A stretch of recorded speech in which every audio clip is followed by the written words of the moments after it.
Good vibes only on this table. And if you're joining us for the very first time, Karibu Sana. This is Let's Talk. My name is Monique Bet, aka That Honey Voice, aka Mrs. Bet.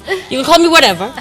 My name is Lydia KM, aka Lydia KM. Welcome to the Friday show, guys. And my name is Dana DeGrazia, aka Hustle Goddess, actually. Hustle Goddess, honey. And my name is Glamour Pam, aka Glamorous. I love that. You look great, by the way. Thank you. Sure feels like Friday. The energy is right. It's been quite a week. And what better way to reward yourself than with some good TV? Yeah. Make sure you're on the proper hashtag. Make sure you've got your friends there. Shout out to everyone having a watch party, watching us live on Facebook. We've got a fantastic show lined up today. We absolutely do. Thank you so much for being here, guys. And without further ado, we really want to get to this and just see what the tea is all about. It's time for Hot Dog. The greatest thing about social media is that it never forgets. And of course, we're living in that generation where everything is out there in the public domain. And today, on some of the topics that we have, it is how you behave around your children and, you know, how they're supposed to act. Yeah. You know, it comes as no surprise, you know, when you see some people saying, you know, my children are this, my children are that. And the common phrase of this generation acts this way. Right. But the funny thing is, the only difference is, you know, today we're recording everything.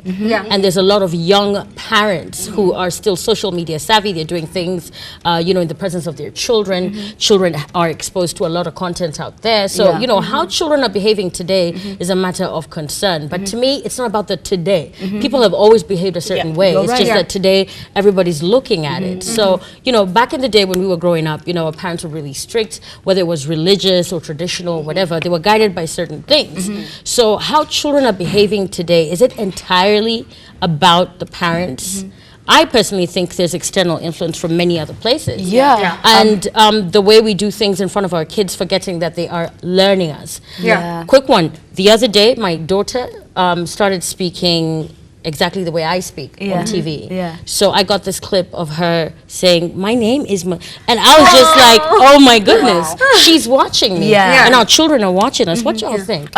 Funny enough, my best friend Mima said that she's got two beautiful daughters, and she said that she, even no matter what she tells them, you know, those little snide little things you do as a mom, or that here and there, they pick it. They absolutely pick it. So I don't particularly think it's just parents, because in this generation there's far more exposure. Like the time which you had a phone to even be exposed to things like the internet was far later, you know, when you were a bit more grown, you understood things a little bit more. But now, like, you know, kids have phones like what?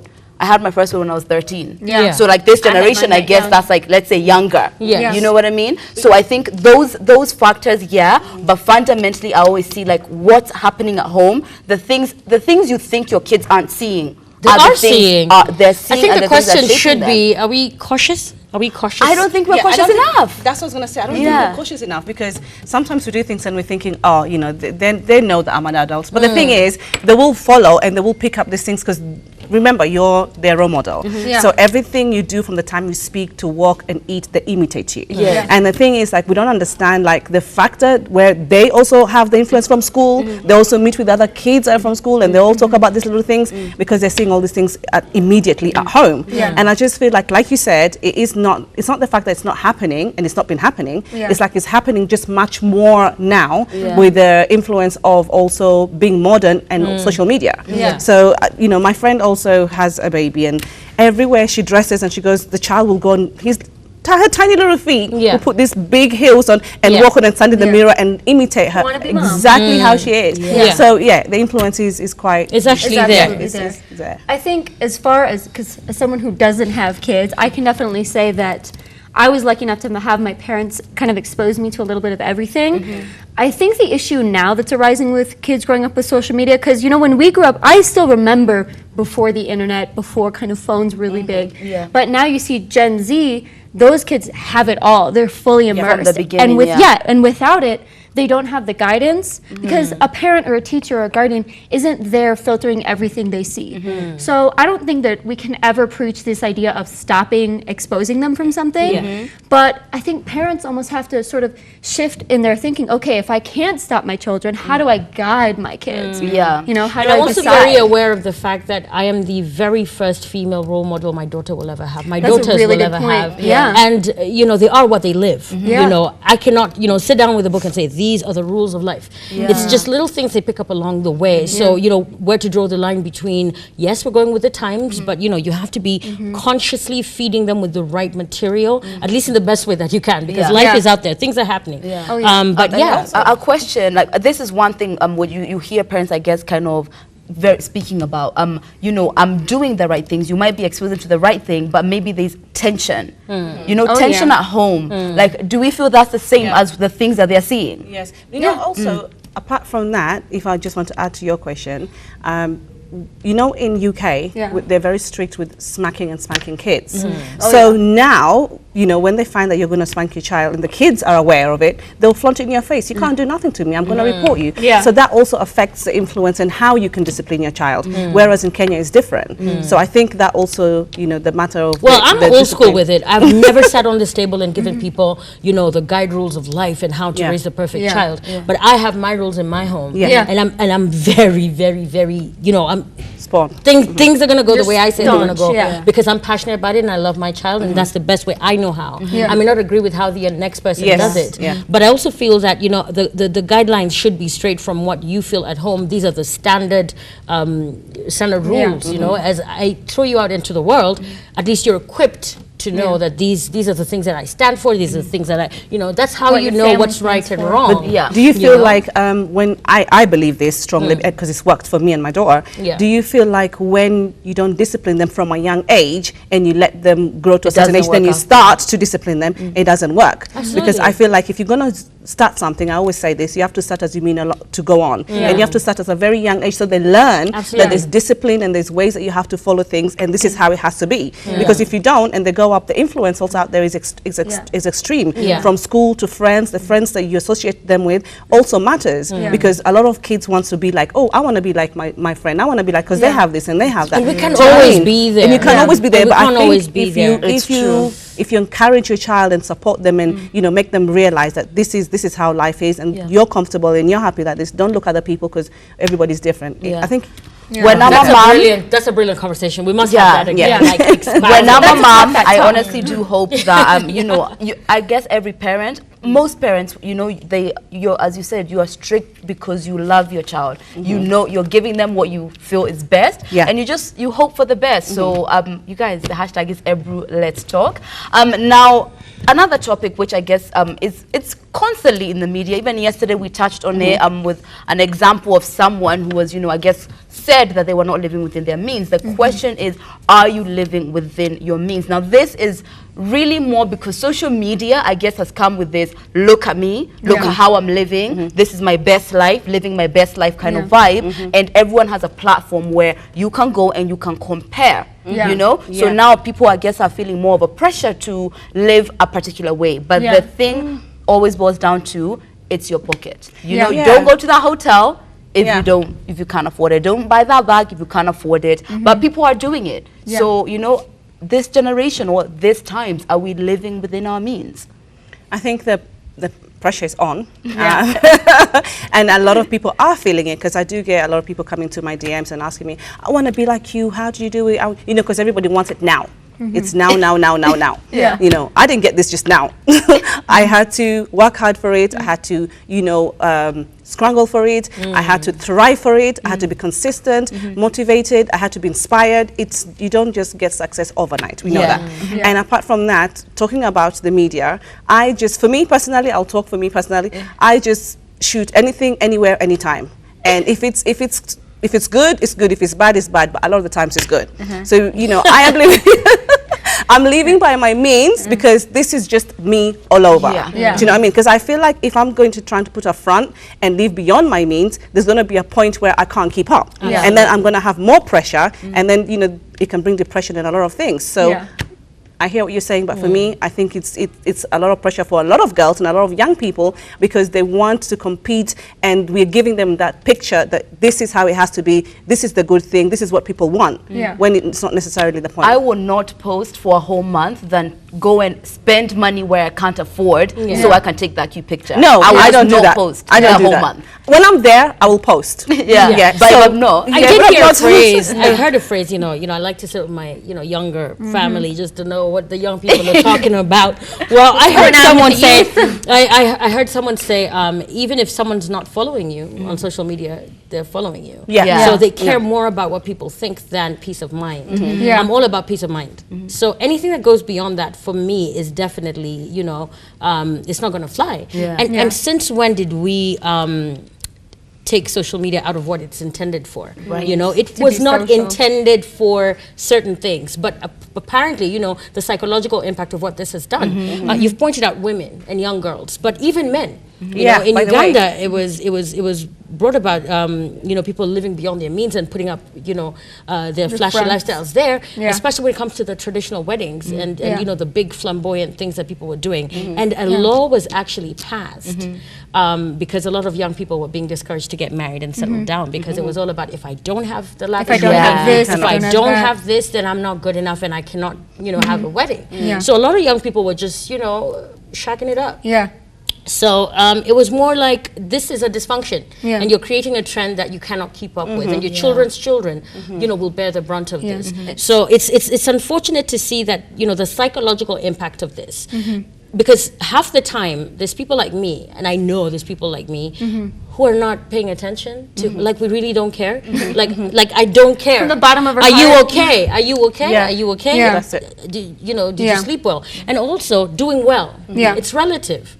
Because sometimes I find, the flashier you are to somebody else, that's like, that's like a lunch. That's like a lunch It's bill. interesting that we talk about this because there was actually, this was way back, and it was talking about people who were flexing online, going, above and beyond what they believed their means to be as young people.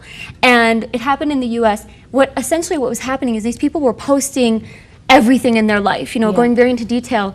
And they actually cursed themselves because the police were following their social media pages and figured out that their parents were actually committing fraud. And that's how their families had all these money. Actually, she's on point. You're exposing too much of your life. Even revenue authorities on your social media, because they're smarter than that. You're out there trying to show what you're doing, where you are, what you have, and your bank account can't really account for it. So also a tip here is, you can share without sharing. It's a smart way. So also with that whole social media thing, the peer pressure, I didn't know that peer pressure is actually quite crazy in adulthood. I thought that thing was left in high school, but there's a lot of people who feel, oh my gosh, I don't quite fit in. I need to put a picture of my new, I don't know, my car, my house. It's relative. It's relative what people put value on and what they think will impress others. I realized that there was a part of social media that I was using, as you say, not in the way which was intended to, when I was, I guess when I was hustling to get a job. And, you want something so bad, and, you're pushing yourself, you're investing in,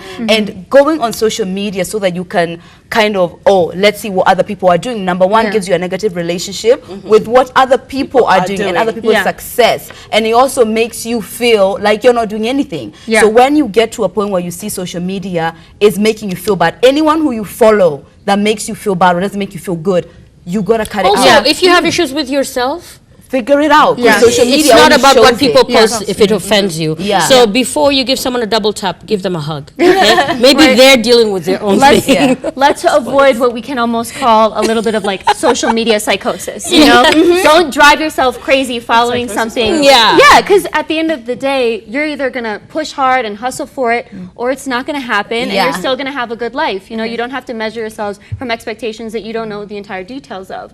But speaking of not knowing the entire details, speaking of social media, the original social media was advertisements. And the discussion that we're going to have today was inspired by a company that's worldwide that set out an advertisement that actually irritated a lot of men, and women praised them for it. Essentially what the commercial did, it was calling men into action to treat women better, to be better men than they could be. They even changed their slogan, and this sent men into a frenzy, saying that they should mind their own business. Who are they to say anything? Even calling boycotts of the company because they were so upset that they could even say that men weren't being their best all of the time. So this actually brings the question of how far can social media go, or actually advertising go, and how effective are adverts in calling action to the world? Because clearly this aggravated people, but women loved it. Yeah. So how do we feel? First thing, I think there's a point that was made. I've seen the ad and I saw, I guess, some of the commentary, and the point was for the men who are, treat the woman right, do good by them, be a good man. Great. This ad is just like pass, like just move on. But this is aggravating a lot of people who, I guess, it's exposing an insecurity which you might have about yourself, or maybe how you may have treated women, etc. Like what's in your closet? Like what's in your closet? Why are you offended? Right? You know what I You mean? can recall a memory. Yes, for this, you were this is the people who are aggravated, the people who are just like, whoa, don't shine a light on me. Yeah. But as far as how effective advertisement is, we know people don't spend this much money for no reason. It affects the way we, it affects so much. Remember there was the advert, which was like it was a soda commercial. It was a soda commercial, and it was, people are so outraged how rude it was, or how offensive it was. How tone deaf it was. So if it wasn't effective, like no one would really care. I feel there's a power in advertisement, and I think if other companies, big companies, could use the platform to move things forward, to shift conversation, to even start conversation, I think it's fantastic. Well, for me, I just feel like at the end of the day, when people are going to put a lot of money towards advertising something close like this, it's it obviously shows that it means something. It means a lot to people, and it's something that is been dwelling, and now it's the time that they feel like they want to expose people who are either not doing it and people who are doing it, so that it brings light and it sheds light to a different relationship. Because I must admit, with this now and age, in this modern society, in this life, the relationships have been affected a lot, massively. People are not getting married as much. You're not getting a lot of people being in a relationship as such. People are always just, seeing each other. Situationships. And I spoke about this, situationships. And I just feel like at the end of the day, we need to just understand how it is and share our lives in there, and make sure that we are, if you're going through that, you are aware of it, and you know what to deal with, because most of us are in denial. And when you're in denial, that's when the issues and the problems come through. And you don't want to accept the fact that you are going through this. But so this does help a lot of relationships. But I think the blur was from some of the people that were of the different opinion. It was, why jump on a campaign that is so sensitive? I am not in marketing. I've never really been good at that. But advertising, in my book, should not be in your face. You don't want to be Jehovah's Witness about it, So a lot of people were saying, you have to draw the line between politics and business and any other thing that is sensitive to the masses, because it's a common brand that is appealing to many people.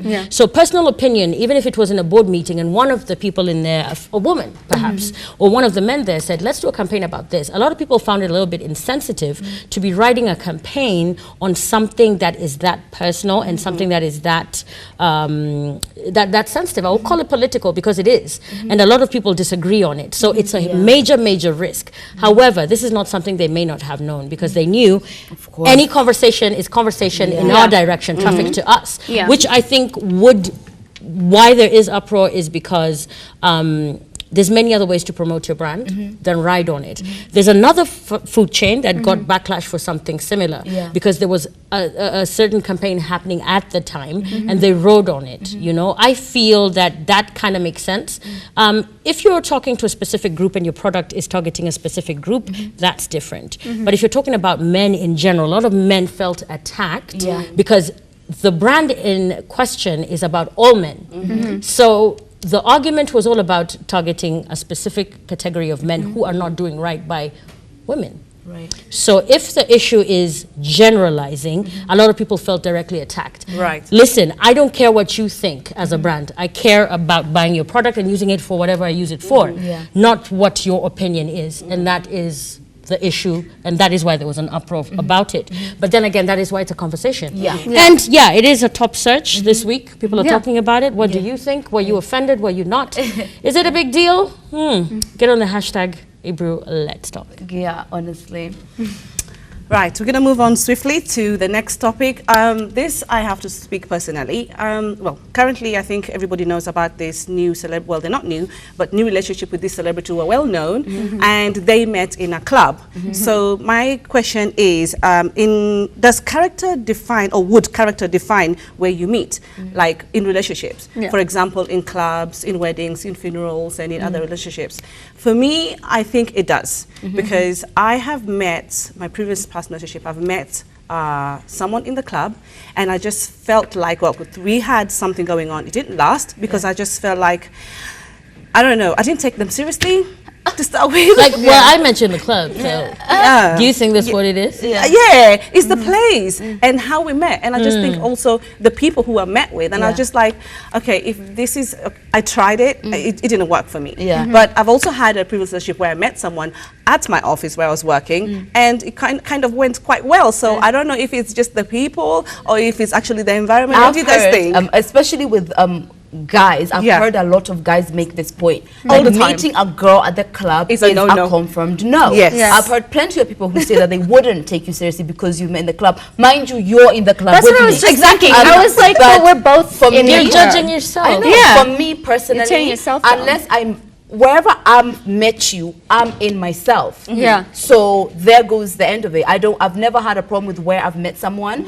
Your character is going to show itself whether I met you in the club, whether I met you in church. And a lot of people who like one of my cousins met someone who was from church. You know, the first person inside. You know, that person. And in fact, really that wasn't what was going on. His character was completely different to that. So I think judging someone on the character, because of where they were when you met them, and you were there too, girl, you crazy. I wasn't judging. like, no, I wasn't judging. location. I was just saying, with the two incidents, it worked out that way. Yes. I haven't judged, but obviously I've been careful and cautious. Because I think the club is a club. It doesn't change the person. Exactly. It doesn't change the character of the person. That person is there. You're there. And if you get on, it's fine. Maybe one, like let's say maybe I'm like a bachelorette, because you're gonna get married soon. I'm gonna get married soon. I was married. And maybe we're like out at a bachelorette party, and perhaps maybe we are somewhere like a strip club. If you are the person who's there, now I'm there for a whole different reason, so maybe I may judge a little bit because of you being there. Okay, well, you see, then that's different because then it's in my opinion, like, short of meeting you in like an 1800s opium den, like, I feel like I'm not really going to judge you from where we met, because yes, I'm in the same place as you, and it's if that's the only occurrence that I judge you on, like that first meeting, then I'm just treating you and myself unfairly. Let's not be shallow. I don't want someone to judge me based on where they, because I could be Anywhere, anywhere. I could be anytime. many things. Like, I change. My growth game is insane. So let's not do that. However, I'll just say one thing. If your expectations are, oh, I'm looking for a church guy, then I'm going to go to church, then you're getting the whole thing wrong. I feel like we need an entire show for today's topic. Yes. All side, But anyway, Turn the to- hashtag you need to be on is right there. Ebru, let's talk. We've got so much more coming right up. We'll be right back after the break. Come and take a seat. Welcome back, welcome back. We're so tempted to take a selfie. Everybody here looks good. No, but we're not going to interrupt the show. We're going to continue because we've got a fantastic guest. She's gorgeous. She's tiny. We invited her and her waist, but she left the waist at home. Ladies and gentlemen, welcome Wabaiya. Thank you so much. Welcome to the table. When I You first are saw you, gorgeous. as soon as I saw you, I was like, Yeah, likewise. Yes. I was just like, I don't want to sit next to you. Yeah. Because That's honest. Striking beauty indeed. Absolutely. And congratulations on your win. Thank It you. is absolutely not a small feat. Like, that is a big deal. They don't, I mean, they don't call it Miss Universe for nothing. Yeah. For those people watching at home who may not know who you are, just give us a brief introduction of, you know, who's that girl? Who's that girl? Okay. My name is Wabaiya. Wabaiya Kariuki. I am Miss Universe Kenya. In case you didn't know. Yeah, like in case it wasn't clear enough. I'm 22. I just finished my degree in actuarial science. Decided to do this Miss Universe thing, and so far the journey has been really good. I've learned so much, and that's the thing about me and what I like. I like to learn. So putting yourself out there to do things that are out of your comfort zone, that's how you learn. So that's what I've been doing. So Wabaiya is about learning. It's about learning, yeah. And did you always dream of this? You know, like, I guess maybe when we were little, we play around with the crown and, you know, the flowers. But was it ever really a dream to be a pageant queen? Sort of. Let me not say it was my dream from when like I was young and I used to watch. What happened was, when I was young, I had my aunties call me Miss Kenya. So at that time I used to think, no, I want to be a doctor. And then now, like years later, I realized I can't even do this doctor thing. So then I started modeling, and I was like, okay, the difference between like the modeling I was doing and pageantry is that with pageants you can actually make a difference. You have a voice, people listen to you.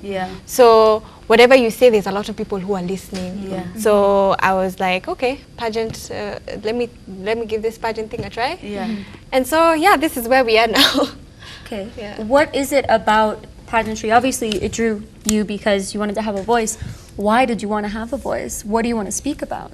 Okay, so when I was applying even for Miss Universe Kenya, I was thinking about the people that I've lost to suicide. Wow. Yeah. Because mental health is such a big challenge among youth, not only in Kenya, just everywhere. So I was thinking about it because I've struggled with depression, I've struggled with anxiety, and it was something I felt many people need to talk about. We're not talking about it, and that's why we get suicide stories and it's like a surprise because oh, we didn't see it coming for whatever reason. So I wanted to share, like I wanted to talk to people my age. Let's talk. What are you going through? Let's talk. Yeah. Yeah. Thank you. Did it. Yeah, like let's talk, let's share what is bothering you. You have, and then I wanted to find a way where we could channel these emotions, these things that we're feeling, these feelings of failure, how you express them. And so that's why for my project, it's going to be my platform. So mental health, but I want to find ways in which we can use the arts to channel and express whatever it is that we're feeling. Because I'm an artist, I used to sing. Amen. I love that. So singing for me got me out of that funk. So I would like to see it do things for other people as well. It is interesting because on the table earlier we were talking about children are what they live, and you become the things you hear and the things that are spoken to you.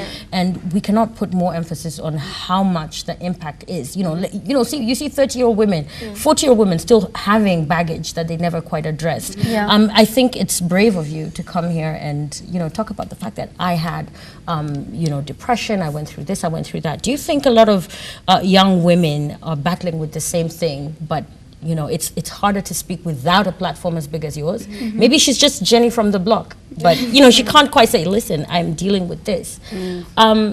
Is it something you think more women are going to come out and speak about? I really do hope that more women are going to come out and speak about it, because it's there. That's the thing, people are talking. People have been talking about the mental health thing, like people are saying, let's express ourselves. So I just wanted to join hands with the people who are already fighting for this, to empower even more people to feel like they can talk about it. So that we're not alone. That's the thing. No one is alone. We're not supposed to be like that. That's not how humanity was supposed to be. So that's supposed why. to be community. Exactly. And being a champion of, I guess, mental health issues in an age where I guess a lot of, we spoke about this earlier actually, like social media is really big on how people are feeling about themselves, about their lives, about their progress. Speaking in being Beauty Queen who stands for that right now, how can you help that, especially with social media? This is something interesting. My social media game is like poor. It's like I'm Nice way to put it. I'm always learning. I'm getting help from the previous queen, Gigi Ayugi. She's the one who's helping me. Her and her sisters are helping me with my social media. But at least you're keeping it real. Let me tell you one thing I love about her. Already, her energy is like this is who I am. Yeah. This is what I'll be tomorrow. There's something authentic about you, you know, and I think that's why you're so lovable and so likable. So far, so good. Kenya's embracing you pretty well, and I can sort of see it. Many times, you know, we have people here on the table, and it's like a total flip from what you've seen from the profile to when you actually meet them. And then you meet them, and you're like, okay, this is what if this is what pageants are about, or if this is what artists are about, and if this is what you know, Kenyan celebrities are about, then I don't want it. You know, I mean, the bar has been set, and you're coming in 22, intelligent, beautiful. Are the boys in your DM? Is someone handling that? I think Someone wants to be Mr. Universe Kenya. Did you say no? No. Of course, there's like the Your DMs, life. people, but I mean, it's so far. I feel like it's peaceful. There's no one who's like aggressively like, okay, excuse me. so. There's technically no one there. No. There's someone there, and there Okay, was someone okay. there that came Since the before beginning. Miss Universe Kenya, thankfully, because then you know it's a genuine. Yes. You see, with this crown, you know, I wanted to go there earlier. You know, with this crown, there's going to be a lot of things. There's going to be a lot of expectations. You know, and those are the things that a lot of people are, you know, tend to feel when they get into the limelight. Yeah. How would you say the experiences that you went through during the casting, like how did that affect you, the pros and the cons, and what you would encourage someone else who's watching? Well, the thing is, actually, Miss Universe Kenya, contrary to what many people may think, they are looking for this authentic person. So you're not fake. Just come, lay it down as it is. This is me. These are my weaknesses. These are my strengths. And that's what I found very interesting. It was so embracing of everything. So I think the experience for me has been, it's been a learning experience, let me say, because there's a lot of things I didn't know. Like I said, I didn't dream of being a pageant queen like from when I was a child. It was one of the things that I'm done with uni, and I'm thinking, okay, what do I do? Let me try something. I've already started modeling. Let me try and make use of it. So the thing even about social media, which is important as a beauty queen, what you put out there is a big deal. So I'm having to learn every day, every single day, how to put things out already. With like my social media, I like the way I was, what we were talking about, I like to put out who I am as a person. So if you were to read my captions, you'll just be like, okay, this girl is She just wrote them herself. that girl from South B. What are the difficult challenges that you have experienced that has made you obviously probably become stronger, or you've learned from, that you would probably have done something different to? What are the challenges? The challenges are, first, even in the academy, you go and you find there's these people who they've wanted it for long, number one. Then their countries they treat them like royalty. They think, wow, this is everything and stuff. And so when they're there, they feel they have to work like 10 times harder. And now for me, it's the first time. I don't know much about it. Miss Universe Kenya is budding. It's still a small organization that is constantly growing. So there's a difference in the way that the other queens are, let me say, treated in a sense. Like how do I put it? They have all these designers trying to dress them. They have all the these support system. Yeah, is the support. different. Because it's out there. Yeah. In Miss Universe Kenya, we are trying to get to that point. And so, if you were to sit down and compare yourself to them, it's Intimidating. it's so scary. Speaking of the other girls in the countries and how they're being treated, you went to Thailand to represent Kenya. Can you tell us what it was like interacting with them, and also just simply being out of Kenya and representing us? Because have you been to anywhere else before Thailand? I have. I've actually, I've traveled with my family a bit. So it was the first time to travel alone. Yeah, so that was scary. But then I go and I meet these girls, and they were all really nice. Because you know, there are sometimes you go to an academy and there's people who are just like, psh, It's like high school a little Yeah. bit. Exactly. There's a popular girl. There's these losers. There are cliques everywhere. Yeah. But in this situation, I didn't feel like it was there. Everyone was really nice. And there were people who are really helpful. So where you needed, now I didn't have a roommate. So that kind of sucked in a sense, because you don't have that person you cling to. Yes. Yeah. So you have The to built-in friend. Yeah. So you have to go and at least fix yourself everywhere and stuff. Make sure you're talking to everyone. But it was I can't say it was really as hard. Because people were really nice. This was one of those years that the girls really got along. Yeah, That's so good. so it it was and nice. I guess speaking of your experience, like beauty pageants have been seen, I guess maybe traditionally that they were very strict as far as how you the size you need to be, like how you need to look, etc. So many things, and they were kind of seen to be a little toxic as far as how much they were pushing a particular standard of beauty. Like now, in your experience, how was it, or how do you feel like they've pageants have come this far? Yeah, I noticed it wasn't such a big deal. Okay. How your body was. I mean, the idea is for you to be healthy at the end of the day, and that's what we're trying to push for young girls to see. Because I think the ideal skinny girl is just off. Yeah. And it's what's making people go get work done or like get into Misrepresentative. Exactly. Yes. But I felt Miss Universe wasn't like that. There were girls who decided, I want to go to the gym. So Go to ugly. the gym. Yeah. The ones who are like, I want to eat, because they also didn't limit what we were eating. It was like Thankfully. buffet. Yes. The buffet was like vast. We had like so many things to choose from. Yeah. And there are girls who are like, I'm going to eat. Yeah. Because why are you going to try and kill yourself for something like this? Yeah. The Yeah. experience is not worth all that. Speaking of the experience, because we get to see what's on stage. When we see like your photos are coming up with the beads and everything hanging, how do you decide how you want to represent Kenya? Is it you, or is it alone, or is it you with a team? Oh, there's a team. Yeah. Oh, behind me there's a lot of There's a people lot who of are support. just- yes. Shout out to those Yeah. people. Two Absolutely. of them are here.